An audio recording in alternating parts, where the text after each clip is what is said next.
प्रणम में सागर जी महाराज की जय। ओम अरहम नमः। श्री तत्वात् सूत्र के दूसरे अध्याय की कक्षा में आप सभी का स्वागत है। आज हम अपनी क्लास की शुरुआत मुनिश्री की वाणी में अपने मन को निश्चिंत शांत करने वाले ध्यान से करेंगे। सीधे बैठ जाइए, आंखें बंद, कमर सीधी, गहरी लंबी श्वास। अपने शरीर से भी अपनी चैतन्य आत्मा को भिन्न महसूस करें। बाहरी कोई भी संबंध, अंतरंग में विचार करें, मेरी परतंत्रता के लिए हैं। मैं उन पर डिपेंड हूँ, संबंधी मुझ पर डिपेंड हैं। यही बात मुझे अकिंचन नहीं बनने देती। मैं अपने में अंतर्मुखी यात्रा करके बाहरी सब विकल्पों का त्याग करता हूँ। No one is mine, mine is none. All our relations, self is one. अपने में अपने को पाना,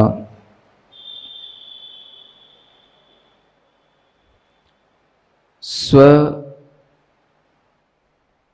धर्म को स्व में ही खोजना, स्व की अनुभूति में आना,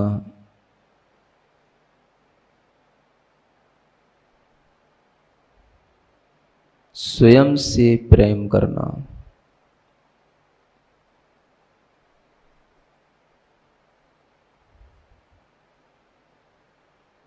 मुझे अपने आप से प्रेम है। मैं स्वयं में स्वयं को ही पा रहा हूँ, स्वयं में स्वयं से ही प्रेम कर रहा हूँ। I like my soul, I see my soul, I love my soul. मैं कुछ नहीं, मेरा कुछ नहीं। I am only one self.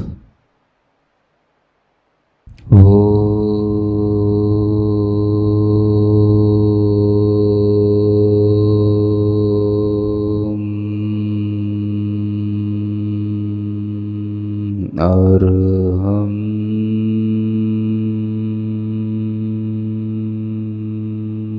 नमः।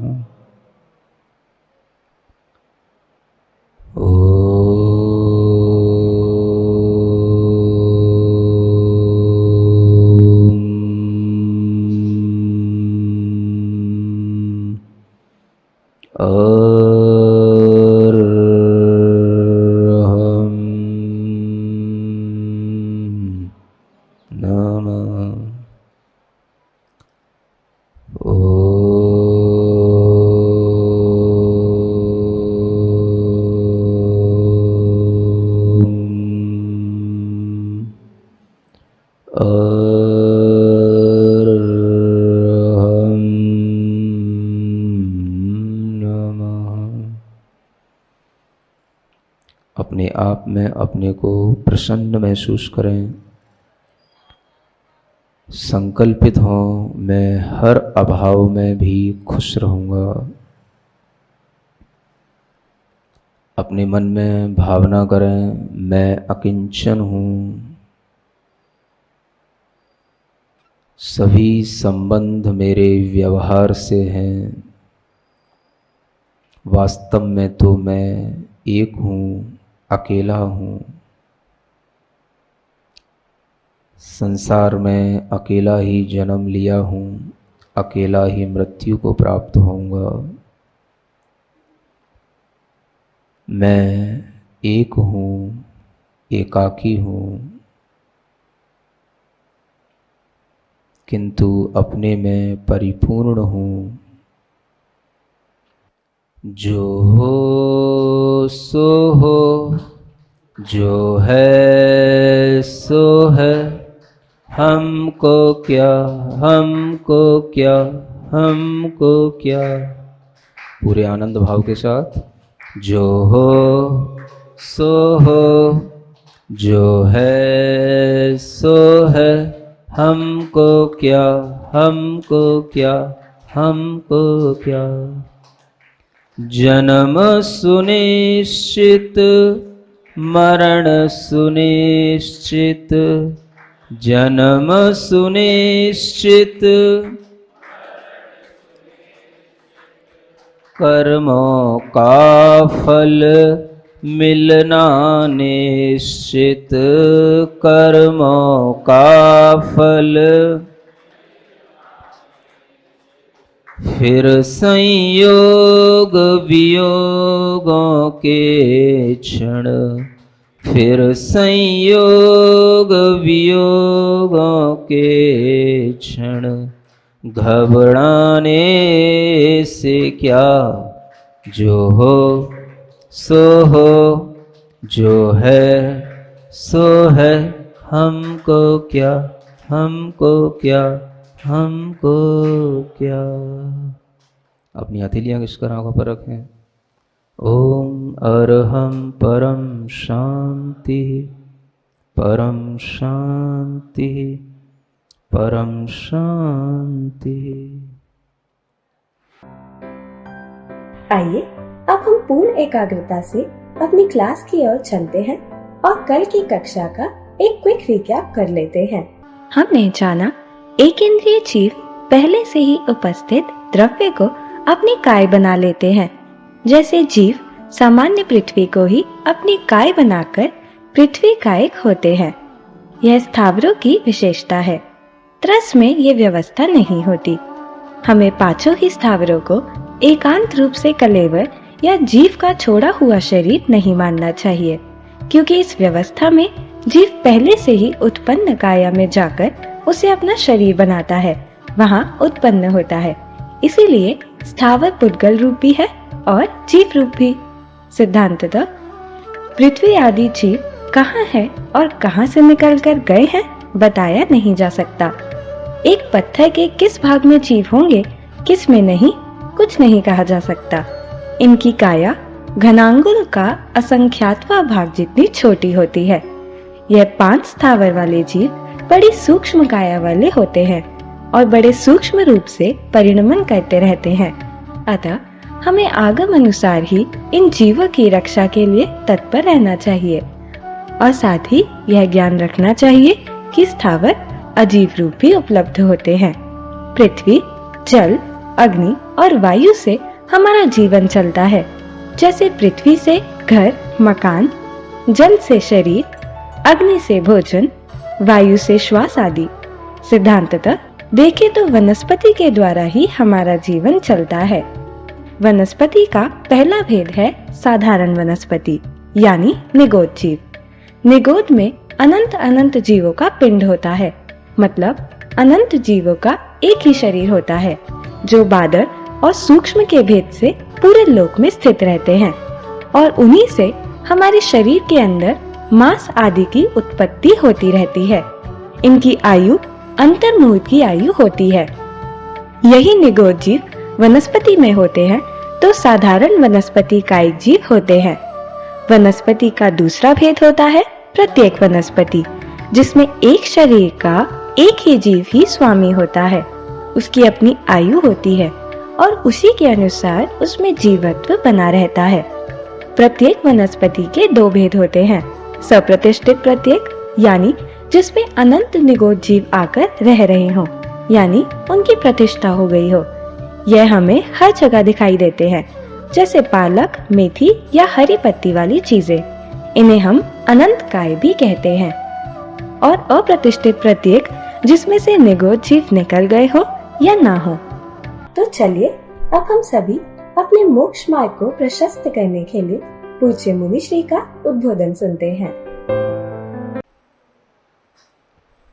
मोक्षमार्गस्य नेतारं भेत्तारं कर्मभूरतां ज्ञातारं विश्वतत्त्वानां वन्दे तद्गुणलब्धये। देवादिदेव आदिम तीर्थंकर श्री ऋषभनाथ भगवान की, वर्तमान शासन नायक श्री वर्धमान महावीर भगवान की, परम पूज्य आचार्य गुरुवर श्री विद्यासागर जी महाराज जी की।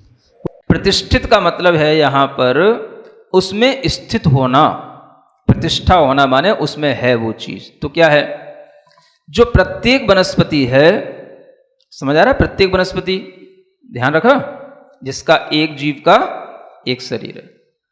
अगर उस शरीर में, उसी प्रत्येक वनस्पति में अगर अनंत निगोद जीव आ गए और अनंत निगोद जीव भी उसमें रह रहे हैं, तो वो कहलाएगा सप्रतिष्ठित प्रत्येक वनस्पति, है ना? मतलब क्या हुआ? ऐसी वनस्पति, प्रत्येक वनस्पति जो अनंत निगोद जीवों से सहित हो, जिसमें प्रतिष्ठा किसकी हो गई? तो निगोद जीवों की प्रतिष्ठा हो गई। अनंत निगोद जीव जिसमें हो वो क्या हो गया? सप्रतिष्ठित प्रत्येक। और जिसमें से अनंत निगोद जीव निकल गए हों या न हो, उसको बोलेंगे अप्रतिष्ठित प्रत्येक। ठीक है? ये दो प्रकार के भेद हमें ध्यान में रखने योग्य हैं, सप्रतिष्ठित प्रत्येक वनस्पति और अप्रतिष्ठित प्रत्येक वनस्पति। क्यों ध्यान में रखने योग्य हैं? क्योंकि हम जितनी वनस्पति का उपयोग करते हैं, जो भी वनस्पति हमारे काम में आती है, वो ये दो रूपों में ही हमारे काम में आती है। और हर कोई जो वनस्पति हमारे काम में आती है वह प्रतिष्ठित प्रत्येक वनस्पति ही होती है। समझ में आ रहा है? यानी सब प्रतिष्ठित भी है और अप्रतिष्ठित प्रत्येक जीव भी उसके अंदर हो सकते हैं, लेकिन कुल मिलाकर के वह सब प्रतिष्ठित प्रत्येक वनस्पति ही कहलाई ना। कोई भी वनस्पति है, हर वनस्पति जो हमारे काम में आती है उसमें दोनों तरह के जीव होते हैं, सब प्रतिष्ठित भी और अप्रतिष्ठित प्रत्येक भी। तो अप्रतिष्ठित प्रत्येक जो जीव हैं वो तो चलो एक जीव एक शरीर को धारण करने वाला होता है, लेकिन उसे सप्रतिष्ठित जो बना दिया जाता है वो अनंत जीवों की, जो निगोद जीव जो साधारण वनस्पति थी उसके उसमें प्रतिष्ठा होने के कारण से वो क्या बन गया? सप्रतिष्ठित। समझ आ रहा है? यही वनस्पति सब जगह पर हमें दिखाई देती है, निगोद जीवों से जो सहित होती है। इसी को हम साधारण जीव बोलते हैं, इसी को हम अनंत काय बोलते हैं। आपने कभी सुना होगा लोग कहते हैं इसमें तो अनंत जीव है, अनंत जीव है। तो लोग किसमें बताते हैं? जैसे पालक है, मेथी है, या कोई और कोई हरित पत्ती वाली कोई चीज है, तो कहते हैं अनंत जीव है, इसमें अनंत जीव है। समझ आ रहा है? कोई भी ऐसी वनस्पति नहीं होती जिसमें अनंत जीव ना हो, सब में अनंत जीव होते हैं। क्या कह रहे हैं? अनंत जीव से प्रतिष्ठित हर वनस्पति होती है, लेकिन इतना जरूर है कि इनमें उन अनंत जीवों की संख्या ज्यादा होती है, उनमें कम होती है। जो भी वनस्पति अगर हमें पहचानना है तो उसके लिए भी आचार्यों ने थोड़ी सी चीज बताई है कि वो कब तक साधारण है और कब वो जो है प्रत्येक हो जाती है ना? साधारण का मतलब वह साधारण निगोद जो जीव हैं उनसे जब प्रतिष्ठित रहेगी, उसकी मात्रा उसमें अनंत जीवों की जब अधिक भरी रहेगी, तो वो जो है सप्रतिष्ठित है प्रत्येक, है ना? वो हमारे लिए खाने योग्य एक तरह से नहीं होती है। जब वो अप्रतिष्ठित अवस्था में आ जाए तो वो खाने योग्य होती है ना? तो आचार्य कहते हैं कि ऐसी वनस्पति जिसके सिराएं जानते हो, है ना? स्नायु होते, जैसे आपके नसें होती ना, ये वनस्पतियों में उसकी शिराएं होती हैं, है ना? अंदर जब हम किसी वनस्पति को खोल के देखेंगे तो उसकी जो फांकें होती हैं उनके बीच में एक संधि होती है। समझ आ रहा है? ये सिराएं हैं, संधियां हैं, ये बिल्कुल अदृश्य हों, ये क्या हो? अगर ये अदृश्य हो, समझ आ रहा, दिखाई ना दे रही हो, तो ये साधारण है ना। जैसे इसके अलावा जिनमें सिराएं वगैरह नहीं होती, इनमें पोरें दिखाई देती हैं। जैसे ईख होता है, ये जो गन्ना, इसमें क्या दिखाई देता है? पोरें। तो एक तो इसमें पोर दिखाई ना दे, ऐसा गन्ना। तो अगर दिखाई नहीं दे रहा है तो वो जो है साधारण है, जीवों से प्रतिष्ठित है, वो अनंत काय वाला है वो, अगर उसमें पोर दिखाई नहीं दे रही है। समझ आ रहा है? कुछ ऐसी वनस्पतियां होती हैं जिन्हें अगर हम तोड़ें तो जिनके समभंग हो जाएं, बिल्कुल बीच में से टूट जाए, तो वो क्या है? वो साधारण के साथ में प्रतिष्ठित है, सब प्रतिष्ठित है ना। किसी किसी में जो है रेशा भी लगा हुआ ना दिखाई दे, है ना, उसका कोई रेशा भी ना लगा दिखाई दे। और अगर हम उस वनस्पति को छिन्न कर दें, छेद दें, तोड़ दें, और वो फिर उसको हम उगाएं तो फिर से उग जाए, तो ये सब वनस्पतियां का जो लक्षण बताया जा रहा है, ये सब कहलाती हैं, मतलब कि सब प्रतिष्ठित वनस्पति का ये लक्षण समझ लो आप। इनमें अनंत अनंत साधारण वनस्पति काय वाले जीव हैं। समझ में आ रहा है? और इससे विपरीत लक्षण आ जाए तो वह अप्रतिष्ठित प्रत्येक वनस्पति वाला जीव कहलाएगा, साधारण जीवों से रहित हो गया। जैसे वही ईख है, गन्ना है, जब वो पका होता है, बड़ा होता है, तो फिर उसके पोर हमें अलग दिखाई देते हैं, फिर वो अदृश्य नहीं रहते हैं। नारियल होता है, समझ आ रहा है, उसकी हमें सिराएं फिर अलग से उभरी हुई दिखाई देती हैं। खरबूजा होता है, उसकी सिराएं अलग दिखाई देती हैं। अंदर अगर कोई फांके हैं, उन फांकों के बीच में कुछ भी अदृश्यता नहीं होगी, वो फांकें हमें बिल्कुल दृश्य दिखाई दे रही होंगी प्रकट रूप से कि ये फांकें अलग अलग हैं। समझ आ रहा है? तो ये क्या हो गए? ये जो हमारे भोजन में आते हैं, ये जो खाने में आते हैं, ये वस्तुतः इसलिए सही माने जाते हैं क्योंकि ये काफी कुछ पक चुके होते हैं, पक गए। ये एक तरीके से साधारण जीवों से तो रहित हो गए, लेकिन इनमें भी अभी प्रत्येक वनस्पति का एक जीव हो सकते हैं, होते हैं। और उन प्रत्येक वनस्पति का एक जीवों की संख्या तो असंख्यात होती है। निगोद जीवों की, जो साधारण वनस्पति कायकों की जो संख्या है, वो अनंत होती है। समझ आ रहा है? तो जब हम इन पके हुए जीवों को देखते, ये जो वनस्पतियों को देखते हैं, तो इनमें अपने आप जीवों की संख्या जो अनंत वाली है वो कम हो चुकी होती है। हम अक्सर जो भोजन लेते हैं उनमें इसी तरीके की वनस्पति का उपयोग करते हैं। समझ आ रहा है? खास तौर से जो भी भक्ष्य चीजें मानी जाती हैं या अच्छी वनस्पतियां मानी जाती हैं, वो हम वो लेते हैं। जो अच्छी वनस्पतियां होती हैं वो जितना पृथ्वी से ऊपर, जितना ऊपर उठ करके आकाश में जिसका बिल्कुल, है ना, हवा में जिसका फल डोले, वो उतना ही अच्छा और उतना ही जो है वो जीव से रहित और उतना ही ज्यादा फायदेमंद फल होगा। समझ आ रहा है? जितना जमीन के पास होएगा, जमीन के अंदर होएगा, वो उतना ही ज्यादा जीवों से सहित होएगा। और जितना जमीन से ऊपर फलेगा, फूलेगा, हवा में डोलेगा, लटकेगा, वो खाएंगे, वो जीव से रहित होएगा। अनंत जीव जब हम कहते हैं तो ये जैसे घास है ना, काई जो लग जाती है वो वनस्पति है। और अनंत जीव के साथ में ये जो पालक, मेथी, भतुआ वगैरह जो होते हैं, समझ आ रहा है, पत्ते वाली जो वनस्पतियां हैं, ये एक तरीके से इसलिए अनंत जीव कहलाती हैं क्योंकि इनमें कुछ भी पकाव नहीं होता और ये हमेशा अनंत जीवों से सहित ही हमको उपलब्ध होती हैं साधारण रूप से। लेकिन इनमें भी प्रत्येक होते हैं, लेकिन इनकी प्रत्येकता हमारे ग्रहण करने में नहीं आती। नारियल है, आम है, ये सब फल जो लटक रहे हैं, है ना, सेब हैं, लौकी है, ये सब चीजें जो अच्छी पक गई, बन गई, इनमें अब क्या समझना, अब ये जो है आपके लिए ये अप्रतिष्ठित प्रत्येक हो गई, माने साधारण जीवों से तो ये रहित है कम से कम। अब हम उसको प्रासुक करेंगे तो उसके लिए जो उसके अंदर और भी प्रत्येक वनस्पति वाले जीव होंगे उनको प्रासुक करने के लिए। समझ आ रहा है? ये जीवों का जो वनस्पति के साथ में विज्ञान है, इसी के माध्यम से आपको वनस्पति का सही ज्ञान हो सकता है। जो भी वनस्पति हमें दिखाई देती है, हमारे भोजन में आती है, वो सारी की सारी चीजें वनस्पति ही होती हैं। आप लोग क्या समझते हो?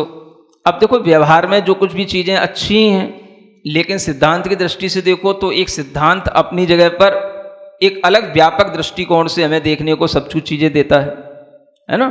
जैसे मान लो आपने कहा हमारा हरि का त्याग है ना, तो आपने हरि का त्याग करके क्या समझ लिया? वनस्पति का त्याग है। क्या समझ लिया आपने? हरि के त्याग का मतलब क्या हो गया? वनस्पति का त्याग है। अब हमें आप ये बताओ कि बिना वनस्पति के कौन सी चीज खा रहे हो आप? दाल रोटी बिना वनस्पति को हो रही है क्या? सूख गई ना सूख गई तो बात की बात है ना, है तो सब वनस्पति ही। अगर गेहूं भी हो रहा है तो वो भी उसमें बालों में ही वो गेहूं होता है, उसकी भी बालें लगती हैं, उसकी भी फसल होती है, वो भी तो आखिर वनस्पति से ही पैदा हुआ है ना। देखो, हम आपकी मना नहीं कर रहे हैं, वो तो मैं कह रहा हूं व्यवहार में जो हम कर रहे हैं सब अच्छा कर रहे हैं, लेकिन हम सिद्धांततः भी देखें कि कोई भी जीव अगर हरि छोड़ दी तो ये समझ लेता मैं वनस्पति छोड़ दी। आज आप वनस्पति का विज्ञान पढ़ रहे हो तो अपने दिमाग में ये भी रखो कि वनस्पति छोड़ के तो हम जीवित ही नहीं रह सकते। समझ आ रहा है? अगर हम दाल भी खा रहे हैं तो दाल कहां हो रही है? दाल क्या वनस्पति नहीं है? वो भी सूख गई है। सूखी चीज तो हम कुछ भी वनस्पति को भी सुखा के खा सकते हैं। समझ आ रहा है? तो सूखने से वो वनस्पति नहीं, ऐसा तो नहीं। हमें तो ये देखना है कि वो चीज वनस्पति कायक थी कि नहीं। वनस्पति काय जो रह गई वो तो सूख के रह गई, ये तो बात अलग है, लेकिन थी तो वनस्पति।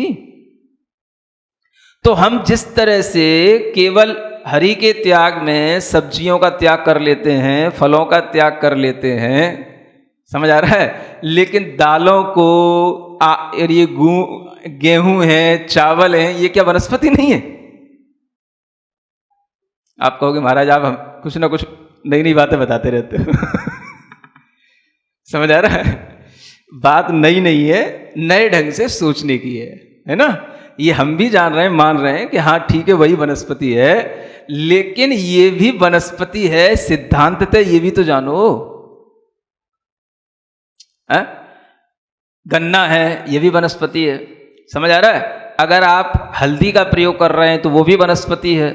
सौंठ का, अदरक का प्रयोग कर रहे हैं वो भी वनस्पति है। नहीं समझ आ रहा है? जो भी आप मसालों का प्रयोग कर रहे हैं, बिना वनस्पति के कभी सूखे मसाले कहां बनेंगे? सब वनस्पति है। समझ आ रहा है? और जो आप ये फल फ्रूट ले रहे हैं, इसी को बस आप वनस्पति समझ रहे हो। ये आपके लिए एक व्यवहार की दृष्टि से सही है, लेकिन सिद्धांत की दृष्टि से तो ये भी तो जानो कि सब कुछ वनस्पति ही तो होता है।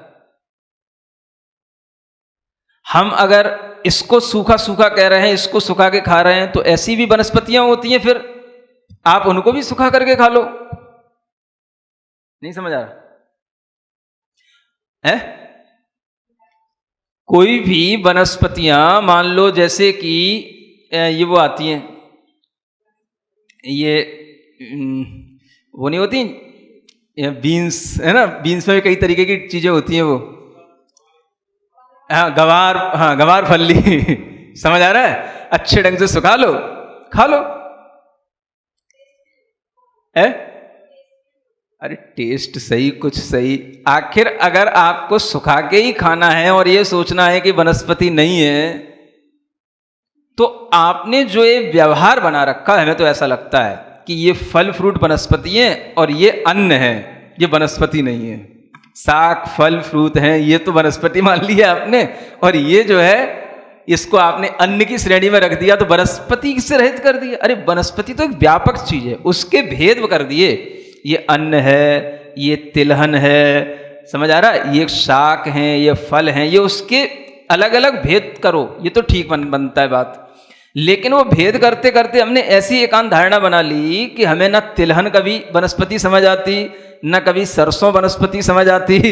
समझ आ रहा है? आखिर सरसों क्या है? वनस्पति के बिना होती क्या? फूल होते हैं, उसकी भी फसल लगती है, हर चीज जिसकी फसल लग रही है, जमीन में उग रही है, वो वनस्पति तो है। बताओ तो महाराज।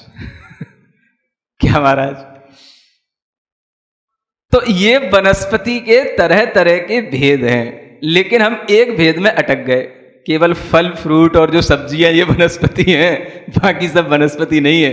अगर हम व्यापक दृष्टिकोण से देखें तो ये सब भी वनस्पति कायिक जीवों में ही आते हैं, और वनस्पति के बिना तो कोई भी भोजन होता ही नहीं है। समझ आ रहा है? तो हमारा जो जीवन चलता है इन्हीं 5 प्रकार के स्थावर जीवों के द्वारा चलता है। इन्हीं का हमें सेवन भी करना है और इन्हीं की हमें रक्षा भी करनी है। रक्षा इस सेंस में करनी है कि जितना अपने लिए उपयोगी है उतना अपने लिए उपयोग में ले आओ, बाकी का जो अनुपयोगी है उसको हम बिना वजह नष्ट ना करें। यही इसकी रक्षा करना है। समझ आ रहा है? बेवजह जमीन खोदना, बेवजह पानी बहाना, बेवजह अग्नि को जलते रखना, बेवजह पंखे कूलर चलते रहना, ये सब क्या है? जहां एक आदमी भी नहीं बैठा 10 पंखे खोल डाले। समझ आ रहा? खटखट खटखट खटखट खटखट खटखट। बस ऐसी आकुलता पड़ती है कि आजकल आदमी बस ये चाहने लगा होगा, अब तो कई घरों में होने भी लगा होगा, बस एक स्विच दबाएं 10 पंखे चलने चाहिए एक साथ, 10 भी स्विच ना दबाने पड़े। समझ आ रहा है? वो एसी वेसी चल रही, वो अलग ही चल रही है, ये और एक्स्ट्रा सब कुछ एक साथ, बिल्कुल जैसे ही घर में पहुंचे तो ठंडक ही ठंडक, ऐसा कूल कूल लगे। समझ आ रहा है? पहले तो आदमी थोड़े में संतुष्ट हो लेता था, अब आदमी कितना व्यर्थ कर रहा है। तो ये इसका क्या है? एक तरीके से दुरुपयोग है। यही जो है हमारे लिए पाप बंध का कारण है। जितना आपके लिए उपयोग हो, आप अति आवश्यक है, और जितना कम से कम में काम चले आप उसका उतना उपयोग करें, तो यह आपके लिए धर्म होगा। और जो आप अनावश्यक बेवजह व्यर्थ का कर रहे हैं वो सब आपके लिए अधर्म की श्रेणी में जाएगा। समझ में आ रहा है? तो चाहे वनस्पति के साथ हो, चाहे अग्नि वायु के साथ हो, सबके साथ यही नियम लगाना। इसलिए पर्यावरण की रक्षा करने के लिए आप देखेंगे तो जो लोग जीवों की रक्षा करने में तत्पर होते हैं वही जीव पर्यावरण की रक्षा करने वाले कहलाते हैं। इसलिए व्रती जीव जितना पर्यावरण की रक्षा कर सकते हैं उतना किसी भी गृहस्थ का पर्यावरण की रक्षा में कोई योगदान नहीं हो सकता। ये पर्यावरण विद जान लें अच्छे ढंग से। समझ आ रहा है? तो ये 5 स्थावर जीवों का विज्ञान आप लोगों को ध्यान में रखना है। पृथ्वी, जल, अग्नि, वायु और वनस्पति, ये सब जो है स्थावर जीव हैं। इसके बाद त्रस जीवों का क्रम प्रारंभ होएगा जिसका वर्णन आगे किया जाएगा। आज स्थावर जीवों का ही विज्ञान हुआ, इतना ही पर्याप्त। ओम अरहम नमः। तो चलिए आज की कक्षा का एक क्विक रिवीजन कर लेते हैं। हमने जाना कि सप्रतिष्ठित प्रत्येक वनस्पति अनंत साधारण निगोद जीवों से प्रतिष्ठित होती है, इसीलिए हमारे खाने योग्य नहीं होती। यह जब अप्रतिष्ठित अवस्था में आ जाए तो खाने योग्य होती है। सप्रतिष्ठित प्रत्येक वनस्पति पहचानने के लिए हम इनकी शिराएं, फाके देख सकते हैं।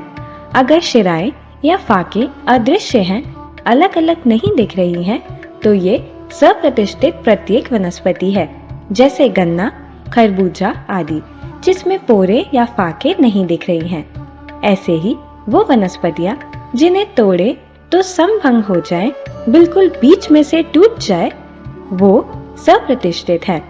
या जिसमें कोई रेशा भी ना लगा दिखाई दे और उस वनस्पति को छिन्न करके, छेद कर, तोड़कर अगर उगाए और वो उग जाए तो वह सप्रतिष्ठित है। इससे विपरीत अप्रतिष्ठित प्रत्येक वनस्पति साधारण जीवों से रहित होती है। यह पक गई होती है और साधारण जीवों से रहित होती है।